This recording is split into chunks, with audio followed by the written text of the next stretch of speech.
믿음을 의지하지 않고 행위를 의지함이라. 믿음을 의지하지 않고 행위를 의지함이라. 제목으로 말씀 전하겠습니다. 말씀을 읽으면서 여러분 불편한 부분이 있었을 거라 생각이 들어요. 13절 보세요. 내가 야곱은 사랑하고 에서는 미워하였다. 하나님이 야곱은 사랑하시고 에서는 미워하셨다고 나오죠. 하나님이 에서를 미워하셔서 약속의 자녀가 되지 못하게 하신 것처럼 그렇게 생각이 듭니다. 하나님이 너무하신 것 같죠. 불편한 마음이 들어요. 또 있습니다. 18절이죠. 하나님께서 하고자 하시는 자를 긍휼히 여기시고 하고자 하시는 자를 완악하게 하시느니라. 하나님이 하고자 하시는 자, 애굽왕 바로를 완악하게 하셨잖아요.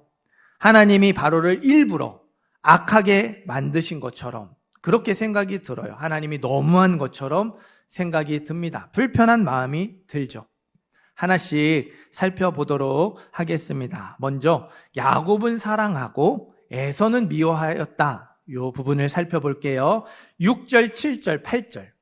6절, 7절, 8절 말씀 함께 읽겠습니다. 그러나 하나님의 말씀이 패하여진 것 같지 않도다. 이스라엘에게서 난 그들이 다 이스라엘이 아니요 또한 아브라함의 씨가 다 그의 자녀가 아니라 오직 이삭으로부터 난 자라야 내 씨라 불리리라 하셨으니 곧 육신의 자녀가 하나님의 자녀가 아니요 오직 약속의 자녀가 씨로 여기심을 받느니라. 아멘. 유대인은 아브라함의 후손, 육신의 자녀가 하나님의 자녀라고 생각을 했어요. 그래서 이방인은 육신의 자녀가 아니니까, 아브라함의 후손이 아니니까 구원받지 못하고 우리 유대인만 아브라함의 후손이니까 구원받는다고 생각을 했어요. 유대인의 생각대로 육신의 자녀, 아브라함의 후손이 하나님의 자녀라면요, 아브라함의 아들 모두가 유대인이 되고 아브라함의 아들 모두가 이스라엘 민족이 되어야 했어요. 그런데 아브라함의 아들은 이삭만 있지 않았죠. 하갈이 낳은 이스마엘도 있었고요.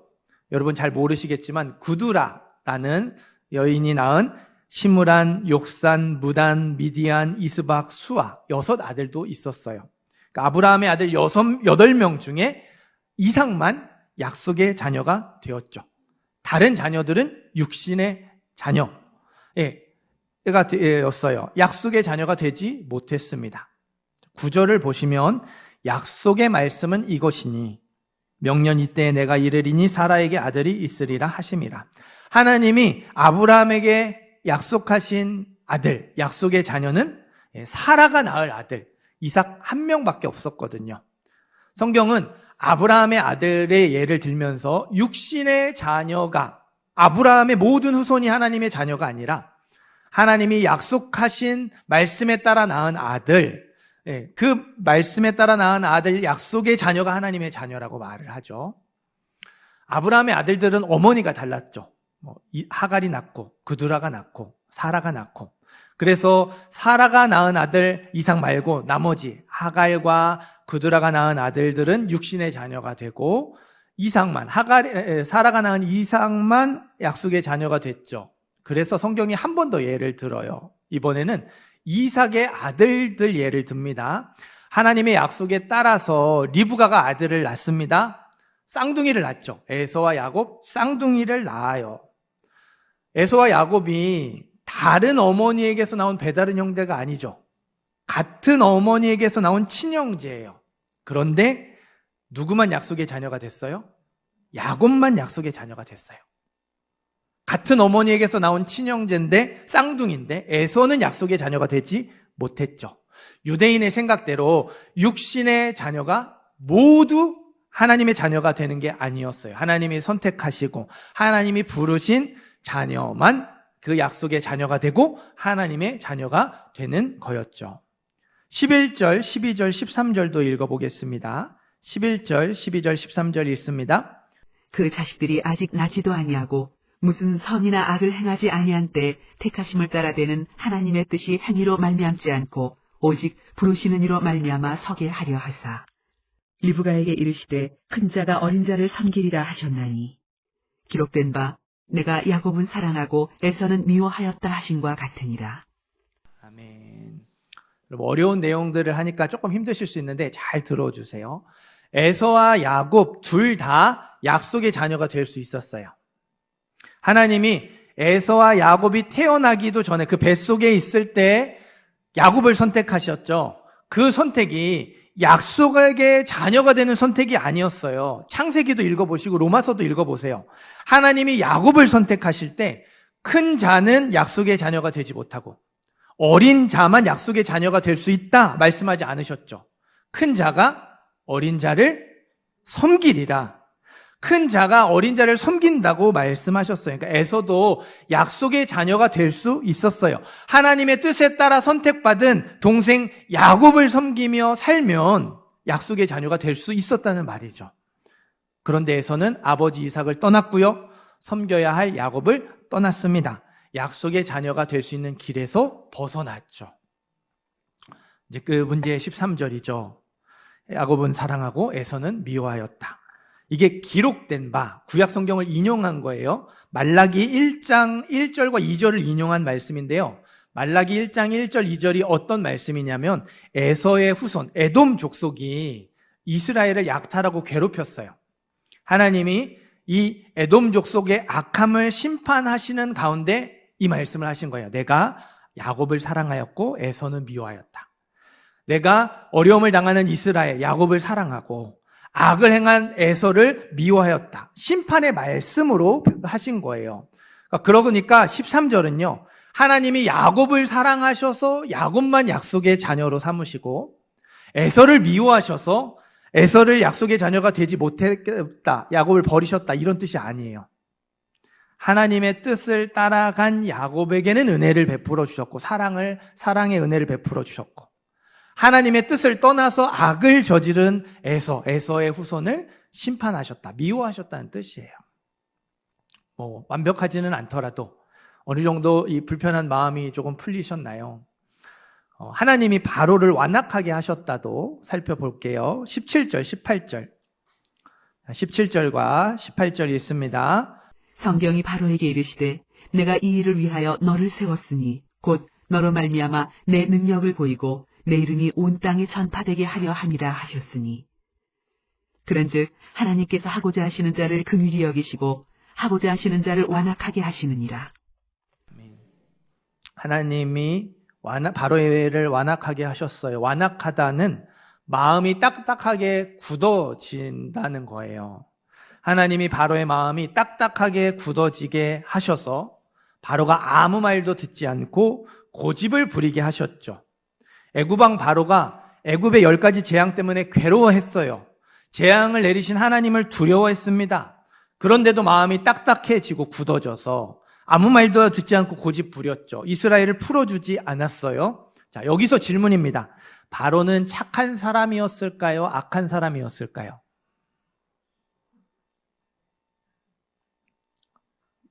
네, 악한 사람이었죠. 어느 정도로 악한 사람이었냐면 이스라엘의 대를 끊어버리기 위해서 남자 아기는 죽이고 여자 아기는 살려둬라. 잔인한 명령을 눈 하나 깜짝하지 않고 내렸죠. 히브리 산파들이 말을 안 들으니까 아예 공개적으로 명령을 내렸어요. 그 정도로 악한 사람이었습니다. 바로가 착한 사람이었다면 하나님이 바로를 완악하게 하지 않으셨을지도 몰라요. 하나님은 착한 사람을 일부러 악하게 만드시는 분이 아니세요. 하나님이 바로에게 이르시되 내가 이 일을 위하여 너를 세웠다고. 이 일, 출애굽 역사를 위해 바로를 세우셨다고 하죠. 하나님이 출애굽 역사를 위해 바로를 세우신 이유는 바로가 정말 악한 사람이었기 때문에 그렇습니다. 로마서 1장 24절은 이런 말씀이 있어요. 그러므로 하나님께서 그들의 마음의 정욕대로 내버려 두사 그들의 몸을 서로 욕되게 하셨으니 마음의 정욕대로 마음껏 할 수 있도록 내버려 두시니까 그들이 여러 가지 문란한 일들을 저질렀다. 로마서 1장 24절이 말하죠. 하나님이 바로의 악함을 막지 않으셨어요. 악한 마음대로 생각하고 악한 마음대로 말하고 악한 마음대로 행동하도록 내버려 두셨습니다. 브레이크를 걸지 않으셨죠. 다시 말씀드려요. 하나님이 착한 사람을 일부러 악하게 만드시는 분이 아니세요. 완악하게 되고 싶은 사람, 악한 사람을 내버려 두셔서 스스로 완악해지게 만드시는 거예요. 어느 정도 또 이렇게 조금 충분하진 않더라도 불편한 마음이 풀리셨나요? 제가 좀 민감하고 조심스러운 이유를 좀 장황하게 설명드린 이유가 이제 여기에 있어요. 두 말씀 때문에 그렇습니다. 11절 같이 읽어볼까요? 11절 말씀 읽습니다. 그 자식들이 아직 나지도 아니하고 무슨 선이나 악을 행하지 아니한 때 택하심을 따라 되는 하나님의 뜻이 행위로 말미암지 않고 오직 부르시는 이로 말미암아 서게 하려 하사 리브가에게 이르시되 큰 자가 어린 자를 섬기리라 하셨나니 기록된 하나님의 뜻이 행위로 말미암지 않고 오직 부르시느니 하나님으로 말미암아 서게 하셨대요. 하나님이 부르신 사람만 약속의 자녀가 될 수 있다는 거죠. 어떠함이 아니라 하나님이 부르시는 사람만 약속의 자녀가 되고 예수님을 믿게 되고 구원받아 하나님의 자녀가 될 수 있게 된다는 거예요. 그런데요, 하나님이 착한 사람만 부르시지 않아요. 하나님이 약속의 자녀를 부르시는 기준이 16절에 나옵니다. 16절 같이 읽어볼까요? 16절에 있습니다. 그런즉 원하는 자로 말미암음도 아니요 다른 박질하는 자로 말미암음도 아니요 오직 긍휼히 여기시는 하나님으로 말미암음이니라. 원하는 자. 내가 구원받기를 원해서 약속의 자녀가 되기를 원하고 하나님의 자녀가 되기를 간절히 원해서 그 사람을 부르신 게 아니라고. 다른 박질하는 자. 구원을 받기 위해 하나님의 자녀가 되기 위해서 이런저런 열심히 노력하는 자를 부르셔서 그렇게 된 게 아니라고. 어떻게 된 거래요? 오직 긍휼히 여기시는 하나님으로 말미암아.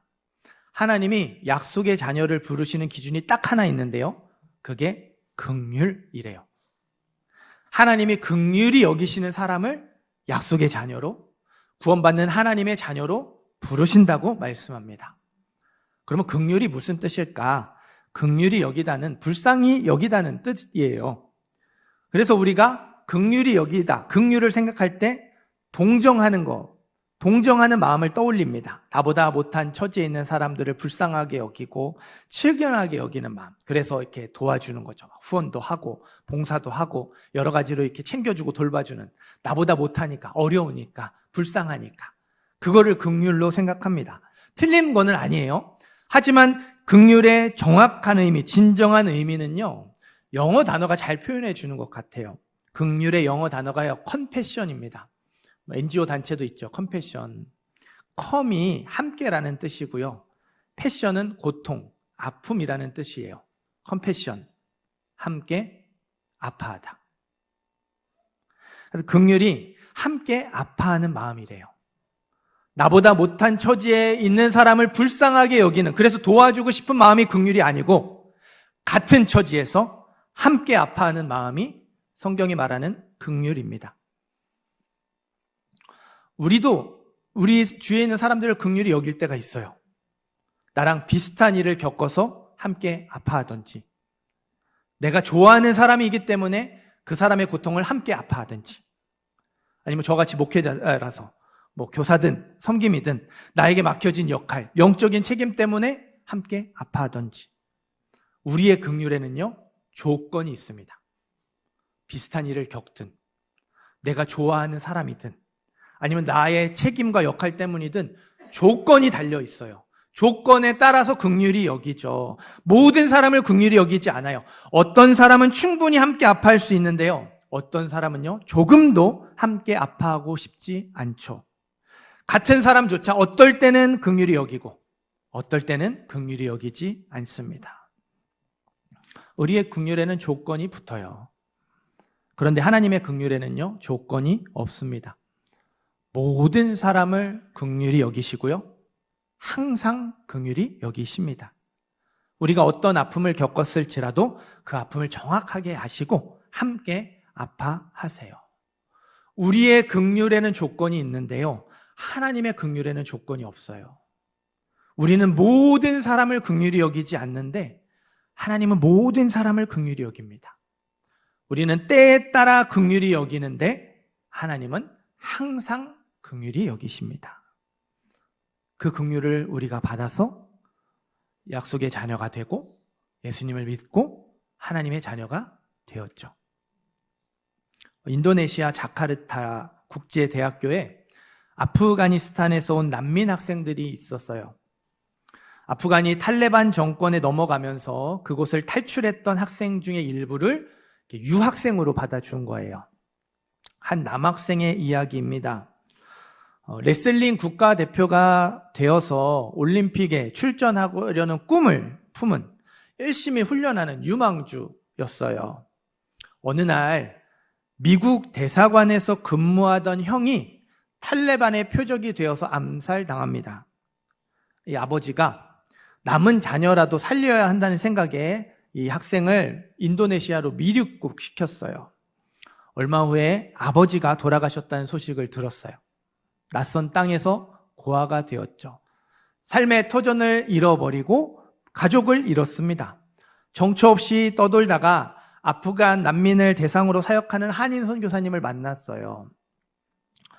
선교사님한테 이제 이 한자를 배웠던 것 같아요. 글을 불공평을 한자로 이렇게 여기 이 팔뚝에다가 크게 문신을 새긴 거예요. 자기의 삶이 얼마나 불공평하다 생각이 됐으면 이걸 그렇게 문신으로 새겼겠어요. 처음에 학교에 왔을 때 학생의 눈꼬리가 올라가 있었고요. 날카로웠어요. 1년쯤 지나니까 눈꼬리가 내려갔습니다. 눈가에 따뜻함이 깃들었어요. 학생이 아프간을 위해 기도하기 시작했습니다. 조국에 대한 상처와 아픔이 많을 텐데 그 아픔을 토해내며 하나님의 빛이 그 땅에 임하기를 기도했어요. 자신이 그 땅을 위한 복음의 통로가 되기를 소망했습니다. 용서와 회복의 역사가 일어났죠.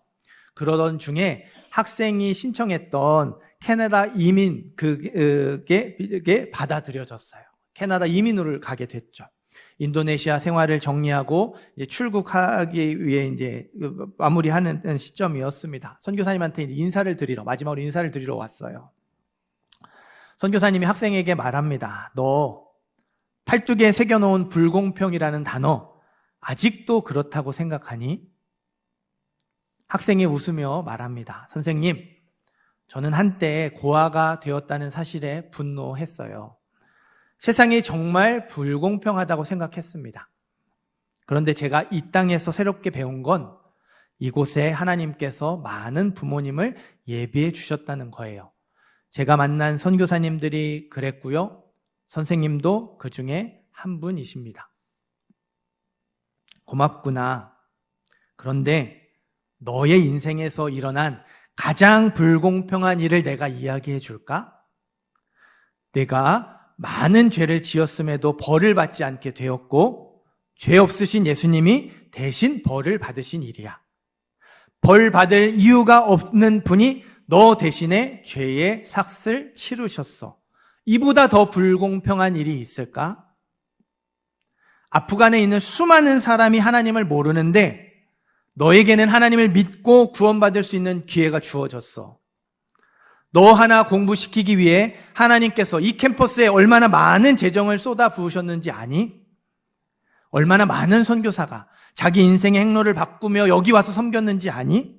그것이 너 하나 때문이라면, 그것이 너 많은 재정과 많은 사람들의 인생의 항로가 바뀐 것이 너 하나 때문이라면 그게 얼마나 불공평한 일이니? 내가 대가를 지불한 것도 아니고 내가 갚을 수 있는 것도 아닌데 말이지. 그리고 내가 너를 위해 선물을 하나 준비했는데 이것도 네가 노력해서 받은 것이 아니니까 실은 불공평한 일이지. 그런데 있잖아, 너의 인생은 그렇게 이해되지 않는 말도 안 되는 불공평한 은혜에 기초하고 있단다. 그런데 있잖아, 너의 인생은 그렇게 이해되지 않는 말도 안 되는 불공평한 은혜에 기초하고 있단다. 사랑하는 성도 여러분, 하나님이 부르신 사람만 약속의 자녀가 될 수 있어요. 목사 아들이라고, 모태신앙이라고 그렇게 구원받지 않죠. 하나님이 부르신 사람만 예수님을 믿어 구원받을 수 있어요. 하나님이 약속의 자녀를 부르시는 기준, 유일한 기준, 긍휼이죠. 하나님이 긍휼히 여기시는 사람을 불러요. 목사라서 부르시고, 목사의 아들이라서 부르시고, 모태신앙이라서 부르시는 게 아니라 많이 헌신하고 수고해서 부르신 것이 아니라 긍휼히 여기시는 사람을 부르시죠. 그리고 하나님의 긍휼에는 조건이 없어요. 아무 조건이 없습니다. 여기 계신 분들 가운데 돈 싸들고 와서 나 좀 구원해 달라고 하신 분 단 한 분도 없습니다. 만약 그런 분이 있었다면 우리 교회가 부자가 되었겠죠. 네. 아무도 없어요. 여기 계신 분들 가운데 40일 금식하고 뭐 철야기도 하면서 나 좀 구원해 달라고 하신 분 아무도 없어요. 그냥 누구 따라 교회 오게 됐고 누구 때문에 억지로 이 자리에 앉아 있게 되었는데 어느 순간 자연스럽게 믿어지게 됐어요. 우리가 하나님께 잘 보이려고 한 게 하나도 없어요. 전혀 없는데 하나님이 저와 여러분을 부르셔서 믿음이 생겨나게 하셨죠. 그렇게 이해되지 않는 말도 안 되는 불공평한 은혜로 긍휼하심을 받고 저와 여러분이 구원을 받았어요. 하나님의 자녀, 약속의 자녀가 되어서 이 자리에 있습니다. 그래도 이렇게 생각할 수 있어요. 하나님의 긍휼이 조건 없는 긍휼이면 왜 다 부르시지 않고 왜 다 구원해 주시지 않을까? 사실 이 자리에 계신 분들 중에서도 제가 전하는 말씀들이 여전히 이해가 되지 않고 믿어지지 않고 받아들여지지 않는 분들이 있을 수 있어요. 그럴 수 있어요. 그리고 우리가 또 우리 가족의 또 우리 사랑하는 사람들의 구원을 위해서 간절히 기도하잖아요. 그럼 빨리빨리 좀 이 일들이 일어났으면 좋겠는데 안 이루어지는 경우들이 너무 많잖아요. 우리 안에 그런 마음이 드는 거예요. 하나님 조건 없는 긍휼을 베풀어 주셨다는데, 그래서 조건 없이 나를 구원해 주셨다는데 왜 다 안 부르시고 내 사랑하는 사람들 안 부르시고 나만 부르셨을까? 그런데요, 이 질문에 대해 성경이 단호하게 대답합니다. 20절부터 23절, 20절, 21절, 22절, 23절까지 같이 읽겠습니다. 이 사람아, 네가 누구이기에 감히 하나님께 반문하느냐? 지음을 받은 물건이 지은 자에게 어찌 나를 이같이 만들었느냐 말하겠느냐? 토기장이가 진흙 한 덩이로 하나는 귀 있을 그릇을, 하나는 천 있을 그릇을 만들 권한이 없느냐? 만일 하나님이 그의 진노를 보이시고 그의 능력을 알게 하고자 하사 멸하기로 준비된 진노의 그릇을 오래 참으심으로 관용하시고, 또한 영광 받기로 예비하신 바 긍휼의 그릇에 대하여 그 영광의 풍성함을 알게 하고자 하셨을지라도 무슨 말을 하리요? 아멘. 20절부터 23절까지 여러 가지 어려운 표현들이 있는데요. 이거를 한 문장으로 요약하면 다음과 같습니다. 어느 누구도 하나님께 긍휼을 요구할 권한이 없다. 어느 누구도 하나님께 긍휼을 요구할 권한이 없다. 한번 따라해 보시겠어요? 어느 누구도 하나님께 긍휼을 요구할 권한이 없다. 네, 우리에게 하나님 나 긍휼히 여겨주세요, 하나님 나 불쌍히 여겨주셔야 돼요 할 자격과 조건이 전혀 없다는 거예요. 하나님 보시기에 우리 모두는 다 악한 사람입니다. 물론 정도의 차이는 있을 수 있어요. 더 악한 사람이 있고 덜 악한 사람이 있을 수 있지만 하나님 보시기에 우리는 다 악한 사람입니다.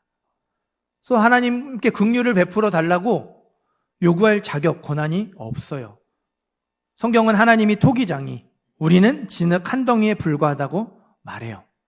하나님이 누구에게는 그 악함을 내버려 두셔서 완악하게 하시고, 누구에게는 조건 없는 긍휼을 베푸셔서 약속의 자녀로 부르시는 것, 하나님의 하시는 이 구원 역사에 우리가 이래라 저래라 할 수 없다고 말해요.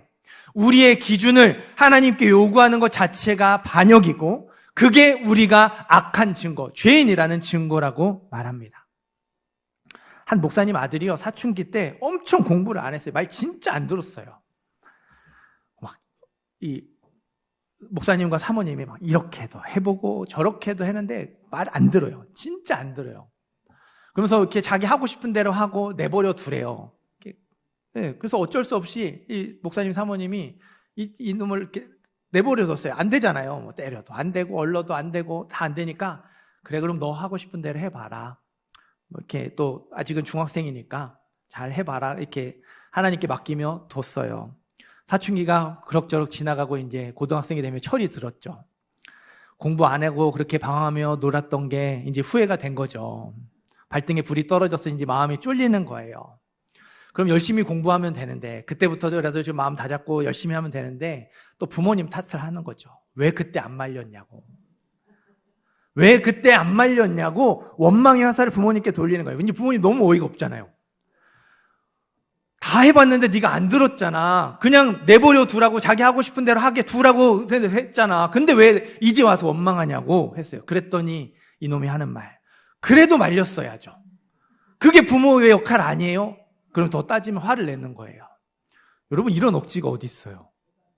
그런데 여러분, 이런 억지를 우리가 하나님을 향해 부리고 있다는 거죠. 하나님, 긍휼을 베풀어 주셔야죠. 그게 하나님 역할 아니에요. 조건 없이 긍휼을 베풀어 주신다면서요. 왜 안 베풀어 주세요? 라고 억지를 부리는 거죠. 하나님이 이렇게 해도 저렇게 해도 하면서 조건 없는 긍휼을 충분히 풍성하게 베풀어 주셨는데 말 안 듣고 나서 나중에 뒤늦게 후회하면서 하나님 왜 그때 안 막으셨어요? 왜 그때 안 말리셨어요? 왜 그때 내버려 두셨어요? 하나님 탓을 하는 거죠. 여러분, 우리에게 그렇게 할 권한이 없어요. 그렇게 할 수 있는 권한은 하나님께만 있습니다.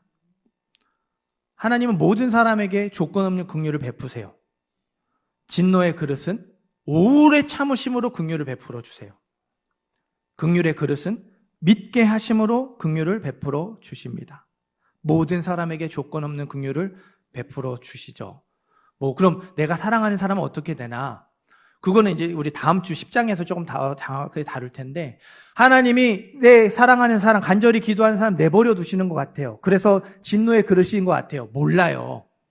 죽기 직전까지, 사람이 심장이 먹고 죽더라도 마지막까지 들을 수 있는 게 청력이라고 하잖아요. 그러면 그 가운데 그 시간 사이에 어떤 일이 일어날지 우리는 몰라요.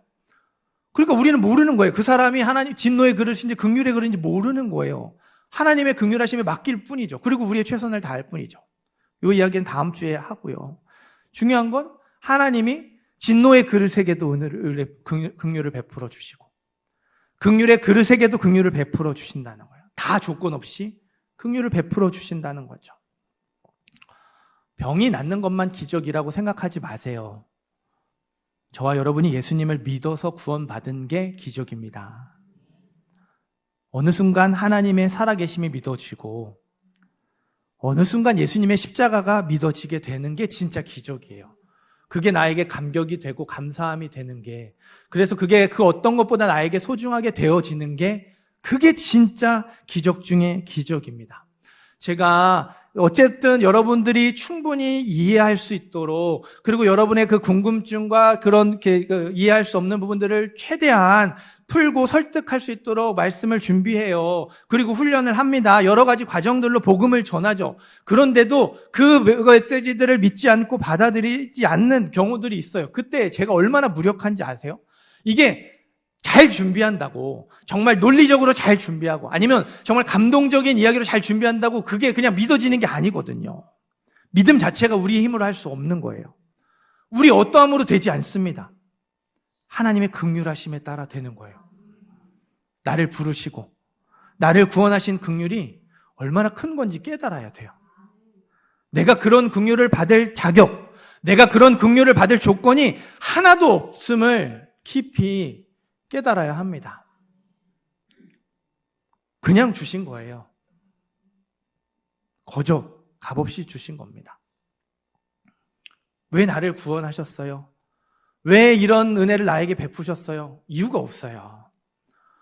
내 안에 그걸 받을 만한 자격 조건을 찾을래야 찾아도 찾을 수 없고요. 내가 조건이라고 자격이라고 생각했던 것들을 내밀어 봤자 그게 내가 받은 은혜와 그 구원, 영원한 생명에 비교하면요, 터무니없이 보잘것없는 아주 작은 것임을 깨달을 수밖에 없습니다.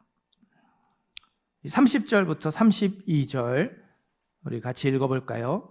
30절, 31절, 32절입니다. 읽습니다. 그런즉 우리가 무슨 말을 하리요? 의를 따르지 아니한 이방인들이 의를 얻었으니 곧 믿음에서 난 의요. 의의 법을 따라간 이스라엘은 율법에 이르지 못하였으니 어찌 그러하냐? 이는 그들이 믿음을 의지하지 않고 행위를 의지하니라. 부딪힐 돌에 부딪혔느니라. 아멘. 오늘 설교 제목이 믿음을 의지하지 않고 행위를 의지함이라 이죠. 보통은 제가 저 읽은 말씀 안에 있는 성경 구절로 제목을 정하는데 오늘은 그 밖에 있는 말씀으로 제목을 정했어요. 왜냐하면 이 30절부터 32절이 우리가 살펴본 말씀의 결론이거든요. 그들이 믿음을 의지하지 않고 행위를 의지함이라. 유대인들이 믿음을 의지하지 않고 행위를 의지해서 실패하게 되고 하나님의 자녀가 되는 길에서 벗어났다고 말하는 거예요. 오늘 말씀은요, 마지막 부분에서 저와 여러분에게 묵직한 질문을 던집니다. 행위를 의지하다가 반석에 부딪힐 것인가? 믿음을 의지하여서 반석을 기초로 삼을 것인가? 사랑하는 성도 여러분, 우리는 믿음을 의지하고 있습니까? 아니면 행위를 의지하고 있습니까? 행위를 의지하는 건 이런 거예요. 그래도 나는 괜찮은 사람이야. 나는 그렇게 나쁜 사람 아니야. 난 저 사람보다는 그래도 좀 낫지. 행위를 의지하는 겁니다. 이런 것도 행위를 의지하는 거예요. 하나님, 저 이렇게 많이 했잖아요. 이런 것들 했잖아요. 애썼잖아요. 수고했잖아요. 노력했잖아요. 행위를 의지하는 겁니다. 믿음을 의지하는 사람은 이렇게 말해요. 하나님, 이 은혜를 어찌 다 갚을 수 있을까요? 하나님, 이 은혜를 내가 무엇으로 갚을 수 있을까요? 무엇으로도 갚을 수 없습니다. 고백하겠죠. 욥기 1장을 보면 하나님이 욥을 칭찬하세요. 내 종 욥을 주의하여 보았느냐? 그와 같이 온전하고 정직하여 하나님을 경외하며 악에서 떠난 자는 세상에 없느니라. 그러자 이제 사단이 반박하죠. 욥이 까닭 없이 하나님을 경외하리이까? 하나님, 욥이 아무 이유 없이 하나님 경외했겠습니까? 주께서 그와 그의 집과 그의 모든 소유물을 울타리로 두르심 때문이 아니니까. 욥이 부자잖아요. 복 받았잖아요. 자녀도 많고 잘 살잖아요. 하나님 믿어서, 하나님 의지해서 좋은 것이 있으니까요. 하나님 믿어서 도움이 되고 이익이 되니까 하나님 경외하죠. 순종하죠. 그거 없으면 하나님 경외하겠어요? 사단이 묻습니다. 사단의 공격이 우리의 모습을 돌아보게 하죠. 여러분, 좋은 것이 있으니까, 도움이 되니까, 복을 받으니까 하나님을 경외하는 거 아닌가요? 여러분, 하나님의 아무런 이익이 없어도, 손해보고 어려움을 당해도 하나님께 감사할 수 있습니까? 하나님이 나에게 베풀어 주신 은혜, 조건 없는 긍휼 그 하나만 가지고 만족하며 살아가실 수 있습니까? 나를 부르시고 구원하신 긍휼이 얼마나 큰 것인지를 깨닫지 못하면요, 우리가 아무 이익이 없을 때 하나님께 감사할 수 없어요. 내가 그런 긍휼을 받을 자격이나 조건이 하나도 없음을 깊이 깨닫지 못하면요, 우리가 어려워질 때, 힘들어질 때 하나님을 원망하지, 내게 베풀어 주신 은혜를 붙들며 만족하고 감사하지 못해요. 꼭 기억하시기를 바라요. 조건 없는 긍휼을 베푸시는 하나님 앞에서 조금이라도 내세울 것이 있으면 반석은 부딪히는 것이 될 수밖에 없습니다. 예수님의 십자가가 나에게 부딪히는 것이 될 수밖에 없어요. 나를 긍휼히 여기셔서 부르신 은혜를 깨닫지 못하면 우리는 행위를 의지하게 되어 있어요. 예전에 그 긍휼과 은혜를 깨달았더라도 그 은혜가 무디어지고 그 긍휼이 잊혀져 있으면요, 우리는 아주 자연스럽게 우리의 어떠함을 자랑하고요, 우리의 행위를 의지하게 되는 사람들입니다. 유대인의 실패를 반복할 수밖에 없다는 말이에요.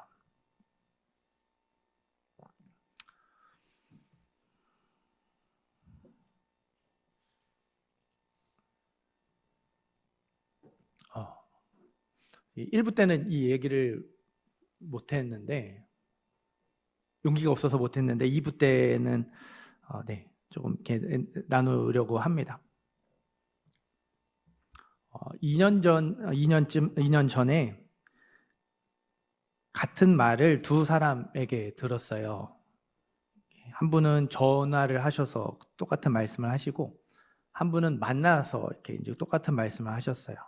목사님, 왜 지원 안 하셨어요? 라고 이제 하시더라고요. 잘 들으셔야 돼요. 이게 과거형입니다. 왜 지원 안 하셨어요? 그러니까 지원을 안 하세요가 아니라 안 하셨어요. 그러니까 이미 이제 최종 후보가 추려져 있는 상황에서 이분들이 그냥 아쉬운 마음에 가볍게 그냥 인사말처럼 던지는 거예요. 저도 가볍게 받았습니다. 담임 목사가 어떻게 지원해요? 그랬어요. 그리고 지나갔어요. 근데 이제 그 다음에 제 마음에 계속 이제 어려움이 생기는 거죠. 괜한 기회들을 놓친 건가? 그러고 나서 이제 동료 목회자를 만나는데 그 친구가 또 그렇게 농담을 하는 거예요. 목사님 큰 교회 청빙 받았어야 했는데 진짜 아쉽다. 그 농담을 듣는데요, 이게 표정 관리가 안 되는 거죠. 불난 집에 부채질하는 정도가 아니라 아예 기름을 갖다 부었어요. 끙끙대면서 하나님 앞에 씨름을 하는데요, 하나님이 딱 한 말씀 하셨습니다. 너 누구 위에 목회하니? 너 누구 위에 목회하니? 순간 이것 갖고 씨름하는 게 너무 부끄러웠어요. 나 위에서 목회하는 게 아니잖아요. 하나님 위에서 목회하는 건데 큰 교회 담임 목사가 되면 어떻고 작은 교회 담임 목사면 어떻습니까? 그리고 사실 그게 정식으로 찾아온 기회도 아니고 그냥 인사말에 그냥 농담처럼 던진 말에 마음이 요동치면서 혼자 김칫국 마시면서 힘들어하는 게 너무너무 부끄러웠죠. 하나님 위에 살겠다고 목회자가 된 건데 여전히 세상의 것들, 더 좋은 환경과 더 좋은 조건들을 바라보는 속물이라는 게 너무너무 죄송하고 너무너무 부끄러웠습니다. 여러분, 우리가 하나님 은혜를 잊어버리면 저처럼 될 수 있어요.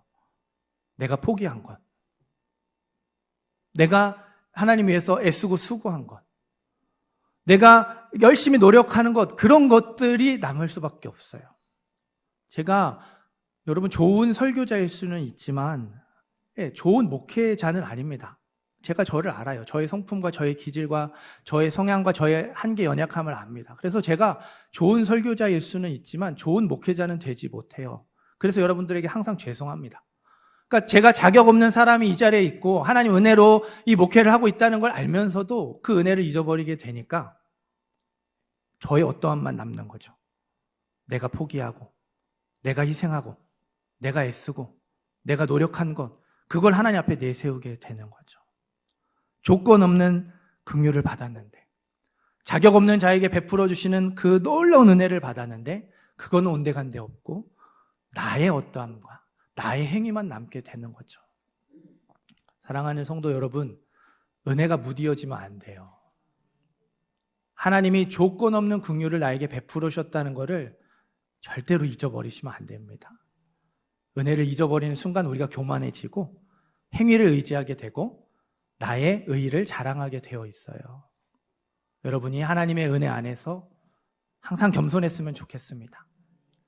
우리 어떠함을 자랑하는 것이 아니라 하나님의 은혜를 자랑하고 하나님의 사랑을 자랑했으면 좋겠고 또 그것으로 만족할 수 있었으면 좋겠어요.